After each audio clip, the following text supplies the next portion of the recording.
Hey guys, welcome back to Team DTV, and today we are here at Geely Quezon Avenue, and it's a very exciting day kasi we are going to talk about the all-new Geely Coolray Sport Plus. Yes, meron na po silang naka-display dito, only here sa Geely Quezon Avenue. Pwede na po kayo pumunta, pwede nang silipin, at pwede na rin po kayo magpa-reserve. Pero kung gusto nyo pong dyan muna kayo sa bahay at alamin nyo yung detalye, samahan nyo po kami and we will give you a tour.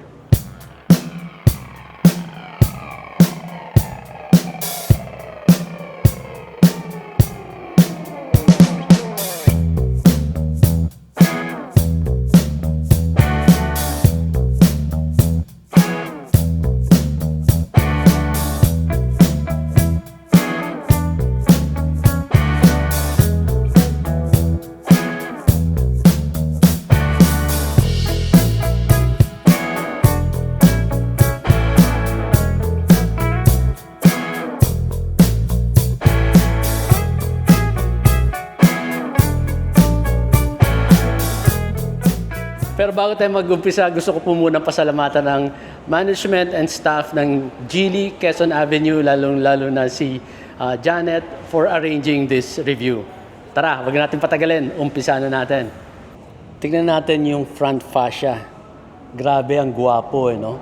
Ang laki ng improvement from the previous model. Unang-una, pinasingkit nila yung headlight. Mas maangas.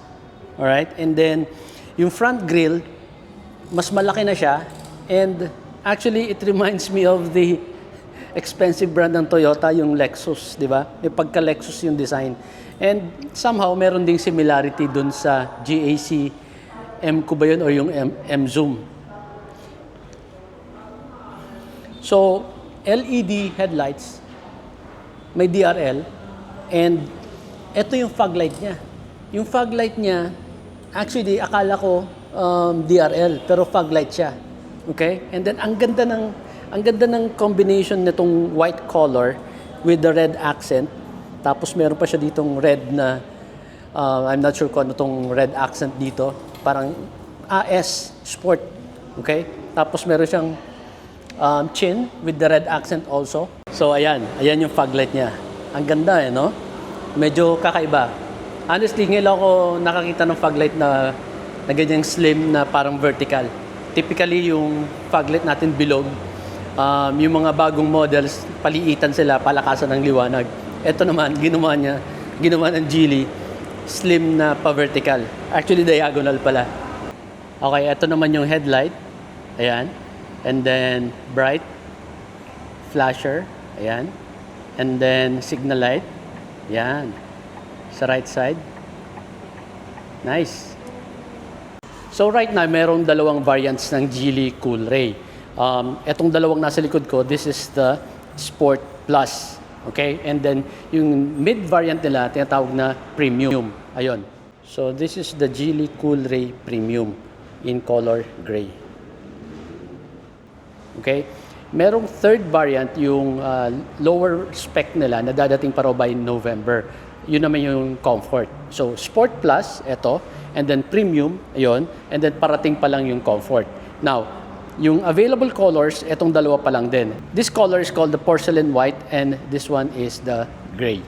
The all-new Geely Coolray Sport Plus is powered by a 1.5 4-cylinder engine with a maximum power of 128 kilowatts. That's approximately 171.6 horsepower. It's capable of a maximum torque of 290 Newton meters. And Geely is claiming that it can go or it can accelerate from 0 to 100 kilometers per hour within 7.6 seconds. Wow. And it is mated with a 7-speed dual-clutch automatic transmission. Tara, silipin nga natin yung engine bay. So, andito yung engine coolant. Washer, wiper washer fluid. Andun yung alternator mo. Dipstick for the engine oil. Andito yung electronic fan. Radiator. Air filter box. Andun yung battery. Maliit lang, sakto lang. There's your fuse box. Andito, mataas, maganda. Maganda yung location ng ECU, nasa taas. And then what else? Andun yung brake fluid reservoir. Ang lakas na ng AC. Nagpapawisan. And asan yung compressor? Oh, okay. So yung aircon compressor nandun sa ilalim, nandun sa baba, sa ilalim ng alternator. Front suspension is McPherson independent suspension while rear suspension is torsion beam semi-independent suspension. So, pagdating naman dito sa side profile niya, okay, ito yung sinasabi kong napansin ko kaagad na bago sa design niya kasi yung previous model nga parang mababa tingnan. And ito dito, yung tama ba ang tawag nila dito is the belt line. Mataas, kaya talagang mukha siyang astig eh. And then, carbon fiber side mirror, scratch proof. Hey guys, please meet Ma'am Janet dito sa Geely Quezon Avenue. And ipapakita niya sa atin ang special features nitong all-new Geely Coolray Sports Plus. Hi po, good afternoon. Sa new Coolray Sport Plus natin, isa sa mga nadagdag na feature or design kay Sport is here po, this side po. Kasi yung previous model, Wala wala. Well, similar yung design, pero wala to, plain lang Wala siya po siya. dito. Plain lang po Okay. siya. So parang mas nagmukhang sporty itong bagong model because of this. Okay, Ma'am Janet, pagdating naman dito sa likod, anong mga bago dito? Now kasi si Coolray Sports po, dinagdag niya sa accent niya yung tail light po, continuously. Like M Grand po, makikita niyo yung ganitong design. Pero since bago yung Coolray natin, meron na siyang ganyan. So sa gabi, pag nakabukas ang mga ilaw nito, isang diretso siyang ganyan. Yes ano? po. Nice. Okay. Then sa susunod sir, yung napapansin niyo po, in all Coolray Sports po, or 2023 Sport SE po, dito po yung open ng tailgate. But now is, yung opening natin is andito na po siya. So yung button dati nandito. Ngayon Yes nandito po, na sa baba. nandyan na po. And then mas kapamo na siya pag o-open mo siya. Mas madali. Ayun. Yes. Madali mong ma-feel na ito na yung switch. Yan na po. Okay. Noon kasi is parang nalilito pa yung mga buyer. Then additional design niya, yung Coolray po dati na design is hindi ganito. Ano siya? Parang ordinaryong Coolray. Chrome. Opo. Chrome pa ba yun? Opo, parang Okay. so, ngayon siya, sir, is ganyan na po siya. Parang infinity na po yung yung mga O niya. Mm. Okay. Ito. Parang Yes. number 8, Infinity. Ganyan. Yes. Okay. Then, next po is yung... Wait lang. Kasi di ba nga, yung iba, minomodify, kino-customize pa nila. Gusto nila yung emblem, yung logo. Ayaw nila ng, yung tinatawag na dinede-chrome. Babalutin pa nila ng black, parang film yata, parang PPF. So ito, hindi mo na kailangan i-modify. Kasi out from the casa, ayan na, naka-black na siya. Wala ka nang idadagdag, oh, sir. sporty talaga yung design niya. Matanong ko lang, Ma'am Janet, etong sa taas, totoong carbon fiber to, yung spoiler Yes po, niya. carbon Ayun, fiber carbon po fiber tayo. yan. Pati dito sa baba, Yes ito. po, carbon fiber din po. Nice. Yung nasa ilalim po. Tapos meron ka ng built-in na diffuser, tapos may integrated na tail light. Dati sir, Ay, stop brake light pala, sorry. yung ganito natin sir is hindi siya red. Ano Isa siya? din siya. Black lang Black po lang siya. siya. Plain lang po siya. Okay, so eto, akala mo meron kang quad tailpipes, no? And hindi siya aesthetic lang na baduy. Totoong nakakonect siya sa tambucho. So, sinilip ko kanina sa ilalim, nandito yung muffler niya, malaking muffler, tapos may dalawang pipe pa ganyan. And then pagdating dito, mag-split into two. So, eto, parang garnish lang actually. Ayun sa loob yung mismong tambucho. Ayan, connecting to the muffler doon sa loob. Pagdating naman dito sa side sir, yung mapapansin mo agad is yung gulong. Parang mas, kung i-describe mo siya sir, parang mas itsurang boomerang niya yung gulong niya. Yes. Unlike sa dati. Ito, parang boomerang. Tire size is 215/55/18, Continental. Ultra, they call it Ultra Contact UC6. Parang maganda yung gulong, no? And all disc brakes, tapos red yung brake caliper. Dito naman sir sa loob natin, mapapansin natin na yung aircon kagad po. So yung previous model, walang aircon vent dito para sa rear passenger. One USB port and some storage. Oh, medyo malalim, ha? Ganda, no? Maganda yung design. Yes po. Yan po kasi hinahanap usually ng mga buyer Yes, ng dating tama. Coolray natin.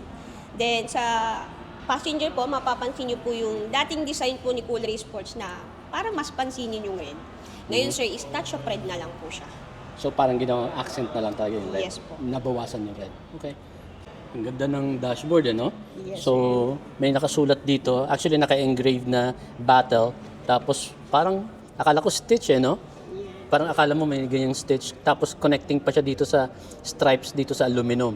And then nandyan meron niyang ambient lighting na mamaya ipapakita din sa atin ni Ma'am Janet. May special feature siya. Meron siyang breathing, parang humihinga na function, hindi yung steady lang siya na ilaw. Ang ganda, no? Nag-ano eh, yung mukha ng, yung aircon vent doon sa left and right, parang yun din yung mukha ng headlight sa front, no? Di ba? Ang ganda. Okay, pagdating naman daw dito sa upuan, sa upholstery, ang pinagkaiba lang din is binawasan nila yung red. So, naging accent lang din yung red. I think okay lang din naman. Sakto lang. Siguro may ibang customers na ayaw ng sobrang daming red, no? Okay, so bago i-demo sa atin ni Ma'am Janet yung mga bagong features dito, pakita ko lang sa inyo yung key fob. Medyo familiar siguro kayo, especially yung mga previous owners ng Geely Coolray kasi it's the same design daw. So at the back, nandito pa rin yung physical key. Ayan. Tapos dito sa front, meron kang lock button, button for the trunk, for the tailgate, and then unlock, and then for the remote start. So kung i-remote start mo daw to, lock, and then ito, long press, ano? Okay. Alright, start na natin. Wow, tahimik ang engine. Okay. So, yung makikita po natin sa Coolray Sports po, unang-una siya mapapansin nyo po, yung push start button po. Naiba po siya, yung design niya, mas parang naging glossy po, unlike po yung dati po. Dito po kasi nakapwesto siya yung push start niya. Nabilog lang siya. Ito siya is, dinikit na siya sa aircon natin na mga fuse. Then, iba na rin po yung design niya. Talagang, parang piano type na talaga siya. Mas maganda actually kasi from my perspective dito sa pagkakaupo ko, mas kita ko yung start button eh. Kasi yung sisilipin ko pang ganyan dito. Okay. Apo. Tapos yung mapapansin po natin sa ating dash po, mas maganda na po, mas parang in-upgrade nila. Integrated na. Yes, Doon sa sir. previous model, magkahiwalay eh. Yes, Although sir. pareho namang digital yon, pero hiwalay yung instrument cluster, nakahiwalay yung infotainment. Ito, one whole piece. Pero sa tingin ko sa likod niyan, dalawa pa rin yan na magkahiwalay, pero at least integrated na sila in one housing, kumbaga. Apo, sir. Tapos mapapansin mo, medyo parang paharap sa'yo, sir. Yes, naka-orient, mas oriented dito sa driver. Apo. Tapos, sir, same lang po. Makikita nyo po dito sa side na to, sir, yung trip meter, yung kotse po, yung unit po. Then, Yeah. sir, yung speed. Naka-zero tayo since naka-stop Speedometer, tayo. okay, may Then, clock. yung clock. Tapos, sir, ito po, yung gas. Tapos, then, yung radio. Since nag-open po siya ng radio. Okay, so ito yung coolant temperature mo, ito yung fuel gauge. Ang Yes, nakalagay dito is yung estimate range mo based on your average speed. Yes. So sinasabihan ka niya, right now, meron ka pang range na mga 53 kilometers. Yes po. And then nandito rin yung radio kung saan ka naka-tune. Yes, And sir. then, digital yung RPM niya. So sir. ayan, 0.7 meaning 700 lang yung RPM niya. Okay. Then, sir, mapapansin nyo, sir, yung driving po. Since nakapark tayo, Okay. P po, then drive, aangat po siya sa D. Once nag-drive tayo, then neutral, then reverse po. Okay. Then, so, ito sir yung bago niyang technology, which is yung adaptive po na sinasabi. yan yung kung ano yung drive mode mo, ipapakita niya rin Yes dyan. po, sir. Nice. So, sa hindi ka gilid na na siya. hindi ka na masyadong lingon ng lingon dito sa baba. So habang nagda-drive ka, naka-focus ka sa road, konting lingon mo lang dito ng mata mo, eyeball ka lang actually, makikita mo na. Ito sir, yung vehicle sign, makikita po natin dyan. Ano yung mga nandyan sir? Which is yung vehicle information. Ngayon sir, since mahilig tayo sa car, pwede natin siyang pangalanan.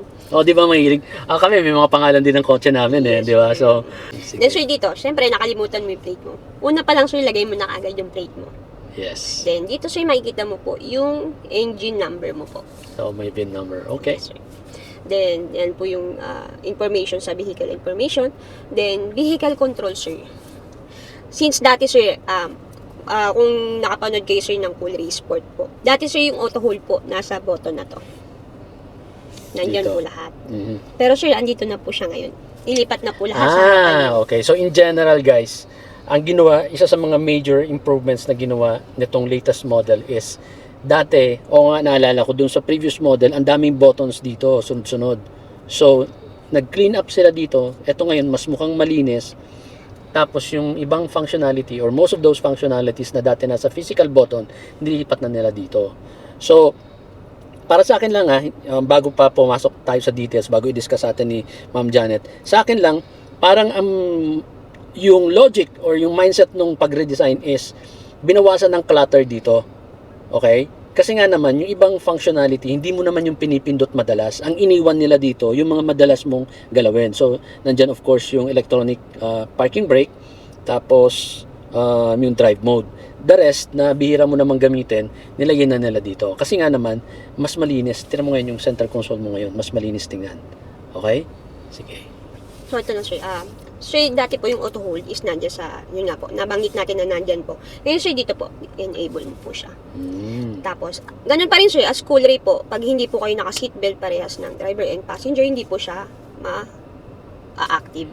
Hindi tatakbo. Yes po, hindi po siya, ano po. Then, Okay. sunod, sir, yung ESC Sport. Ito, sir, yung para sa mga, kunyari, umuulan. Pampakapit ng gulong para hindi madulas agad. Traction control ba? Yes, Bale. traction Okay. control. Tapos the next is yung heel down assist po. Hill descent assist. Apo. Okay. Ayan, sir. Yan na rin po yung button niya. I-on mo lang din siya. Parang gadget na lang talaga eh, no? Yes, sir. Parang meron kang tablet na maliit na yan Yes. yung ano, sir. Tapos yan. Parking assist, nandito pa rin po. Yung dito sa start stop, ano to? Meron din kasi siyang button, yung sa remote. Aha. Pwede mo kasi siyang patayin na, sir. So Yun po kahit yung sa remote. explain sa amin. So para hindi siya mag-start stop Yeah. remotely. Okay. Then, sir, yan po yung details sa vehicle control po. Okay. Then, next na tayo, sir, is the window. Ito, sir, yung mga i-enable mo, i-disable mo. Oh, okay. So automatically close window when it locks. So, maganda yan kasi kung minsan may passenger ka, yung anak mo or may kaibigan ka na nakisakay, hindi mo alam na open niya pala partially yung window sa likod, tapos nakarating na kayo, pumunta kayo sa mall, nag-lunch break kayo or whatever. Pwedeng makalimutan mo na half open yung likod, mananakawang ka, di ba? So maganda to kasi pagbabaan ng lahat, pag pindot mo ng lock, automatic lock, lahat ng open na window, i-close niya. Nice. Tapos meron pa siyang rain sensing. So again, pag may bintana kang nakabukas tapos umulan, madedetect niya yung rain, automatic magko-close. Ang daming features nito talaga, no? Yes, Kargado, no? Meron na siyang technology ng wireless charger. May wireless charging siya. Okay. Tingnan natin kung binobola tayo ni Ma'am Janet. Nandyan yung phone ko. Oh! BSD, blind spot detection. Yes, Okay, malaking bagay yan. Pwede, yung ibang client po na hindi sanay sa maingay po, meron siyang optional na patayin, sir. Napatayin. Okay. Apo, ayan po yan. Yung sa settings natin, sir, yung mga nadagdag po is, yun po, yung Apple CarPlay. Yung previous model, wala pong Apple CarPlay, pero may QD okay. link, sir. May QD link, which is So for ngayon, Android. sir, pwede na tayong QD link pag Android po yung phone nyo. Mhm. Then, pag Apple naman po is, sir, meron na pong Apple CarPlay. Ibang GXI, Cool Ray po, kasi dati is, nagpapa-install pa sila ng Apple CarPlay. Ngayon, sir, hindi na po. And then, so may 360 camera. 360 camera, sir. Ang linaw. Ganyan din ba yung previous model? Hindi siya ganyan ka-realistic, sir. Hindi ganun ka-sharp, eh, no? Yes po. Okay. Kasi ito, ang linaw, oh. Isa na to sa pinakamalinaw na screen na nakita ko sa mga na-review namin. So, may 360. Nakita ko nga may lalagyan ka ng storage. Ibig sabihin ba, pwede to mag-save, Yes po. mag-record? Pwede po siya Okay. mag-record. Meron siya diyan, sir, yung traveling na po. Mamaya, open natin siya, sir. Sige. Kung magre-reverse ako, ano yung tsura niya? Ayun. Active ba siya? May active Yes guideline? po. Yan po yung parking assist. Ayun, active siya. Ayun, no? Ayun. Nakaliko na siyang ganun. Tapos meron pa dito. Yes, sir. Dalawa na po siya. Galing. Dati dito lang, sir. Dati dito lang, tapos may white dyan. Ito pati dito. Galing, oh. Ang gana manibela. Okay, sige. Hindi na kita interrupt.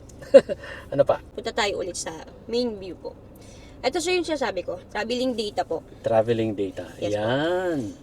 Yan po yung inaabangan ng maraming tao ngayon, sir, sa Geely Cool Ray Sports po. Oo naman, malaking bagay yan. Kasi, pag naglagay ka ng dashcam, front lang yon tsaka rear. Ito, halos di mo na kailangan ng dashcam, no? Yes, sir. Yan na po yung dati. Bago natin na-update po, na bago po. Kasi, sir, marerecord na po niya lahat po. Pati, basta 360, sir, marerecord na po. galing. So, yung SD card ini-insert daw dito, banda sa ilalim ng passenger seat. Dito po tayo sa APA, sir. Ayan po. Yung sa parking po, dati is Ano ulit button. yung APA? Automatic parking assist po. Okay. Dati, sir, pag magpa-parking po si Cool Ray po, dito po banda button nakalagay yung automatic parking. Ngayon, sir, nasa monitor na po siya. Nilipat na Park dito. in and park out po. Then, dito, sir, sa aircon po, ayan na po siya. So, Wow, may animation. then may nadagdag po siyang eco energy po. Oh, so may ganun pa siya. So siguro parang mag-inverter mode yan. Yes, Parang yung parang aircon ganun, natin sir. sa bahay. Parang Mas ganun, matipid. sir.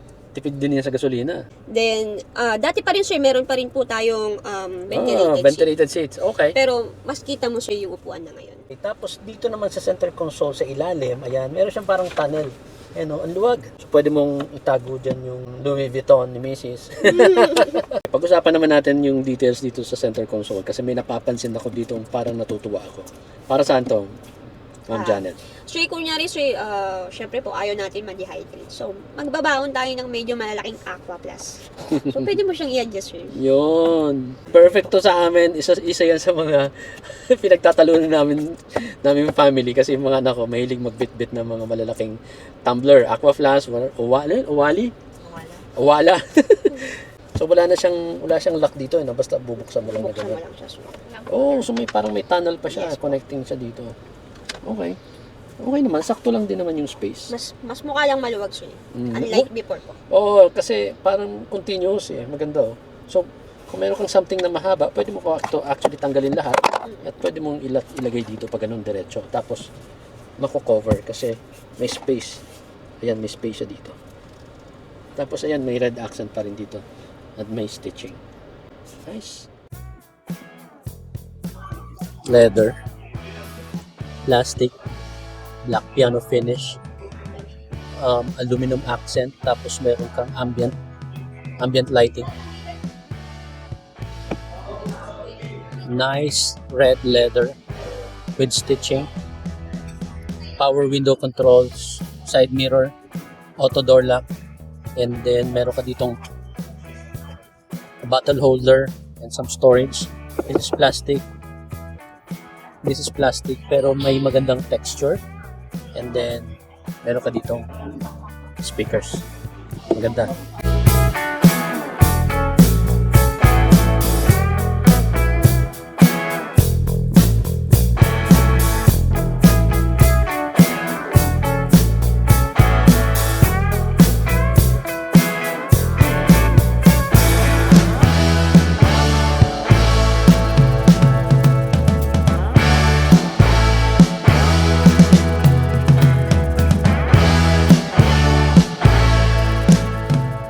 Okay, yung steering wheel can be adjusted, tilt, ayan, and yun, telescopic. I like the driving position, aside from yung premium feel ng upholstery ng leather. Maganda yung bolstering dito, sakto lang sa size ko. And even dito sa thighs, eto, mafe-feel mo to. So, parang you are held securely by the seat. And aside from that, sakto lang din yung height nitong upuan. And the driver seat is automatic yung adjustment niya. I'm not sure dito sa front passenger. Okay, sa front passenger is manual, but here sa driver seat, pwedeng itaas yung height. Ayan. Let's see what's the highest. Ayan. Wow, ang laki ng leverage. Wow, ganito. So kahit medyo maliit ka, kayang-kaya mo tumaas ng ganyan. But for my height, I'm only 5'6". Ibaba ko pa. Ito, comfortable. So even at this point, kita ko pa yung hood. Sakto yung driving position ko, sakto yung length ng arms ko dito. Hindi bitin yung thighs ko, hindi siya nakaangat. Although, pwede ko pang ibaba. Alright? And I have more than enough elbow room. And then up here, like I always mention, bias ako kapag black yung headliner. I really like it when it's black up here. Tapos, ayan, may sun visor and vanity mirror with LED light. Ayan, same thing sa passenger side with vanity mirror and LED light. And then dito sa gitna, there's your switch for your, what do you call that? The sunroof. Tapos meron kang airbag dito, side curtain airbags, may airbag din doon. And you have two tweeter speakers up here sa corner. So yung stitching niya, white and red. Maganda. I really like the interior. Ang ganda ng pagkaka-layout, ang ganda ng material na ginamit. Simplified yung mga buttons. Okay, pasok naman tayo dito sa likod. Hindi ko natatanggalin yung cover kasi nakakaya naman dito sa Geely Quezon Avenue. This was my driving position. Maluwag na maluwag. I have more than 2 fists na space. Ganda ng headroom. Maluwag yung elbow room. The same dun sa driver side. Yun lang, medyo feeling ko lubog ako ng konti dito. But hindi naman, no big deal. And andito meron kang LED lamp. Naka-open kasi yung door kaya hindi nagko-close. But nice, I like this. Tapos meron ka ditong USB, shit bar. Okay, kasya ba ang third passenger dito sa middle? Yes, kasyang-kasya. I think for a person my size, sakto dito ang tatlo. Ayan. Sakto, maganda yung space. And meron ka ditong center arm rest with 2 cup holders. Tapos meron ding sariling headrest yung third passenger. Just in case may uupo dito. Itong sandalan, pwede mong i-fold forward like that. Hindi nga lang siya na-fold flat completely. Ganyan na siya. Okay, tingnan natin yung trunk space. Itong tonneau cover can be removed like that. Ayan. Then you have that entire space. So, meron lang tanggalin ko lang itong matting na to. Ayan. So, andyan yung buong space mo. Hindi nga lang completely flat yung second row seats. And then here, ayan, meron kang spare tire. It looks like a donut. So, itong cover ng, yung pinakang floor mo and cover mo ng spare tire, natatanggal siya actually. Naka-velcro. Ayan, 125, 80, rim 16. Okay? And then sabi ni Ma'am Janet, mas maluwag daw to yung compartment, yung trunk space, mas maluwag compared to the previous model. For the price of 1,299,000 Philippine pesos, I think sulit na. Napakagwapo, ang ganda ng exterior design, ang ganda rin ng interior, ang ganda ng upholstery. Para sa akin, with all the features, I think sulit na sulit for the price. So, pwede nyo na pong bisitahin dito sa Geely, Quezon Avenue, a member of the Auto Hub Group. Bisitahin nyo lang po, kontakin nyo si Ma'am Janet, ilalagay ko po yung contact number niya dyan sa screen ninyo. Alright? So, I hope you like this video. Thank you for watching. As always, drive safe. Bye. If you like this video, please do not forget to subscribe to our YouTube channel. We are also on Facebook. Please like and follow our page.